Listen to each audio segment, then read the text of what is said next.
I'm going to show you how to merge layers in the Photoshop app. First, we have to open up the app, and here it opens up like this. Here we have a few layers. Let's add some more. And from here, we just go into the top row, click on layer, and then here we have three options.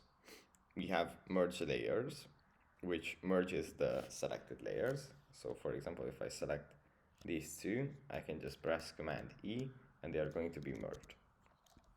Or we have merge visible, which merges all of the layers that are visible.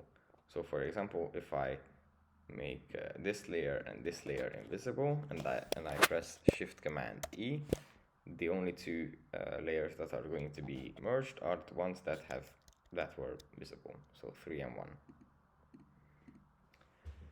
That's it for this video. I hope it was helpful for you guys, and I'll see you in the next one.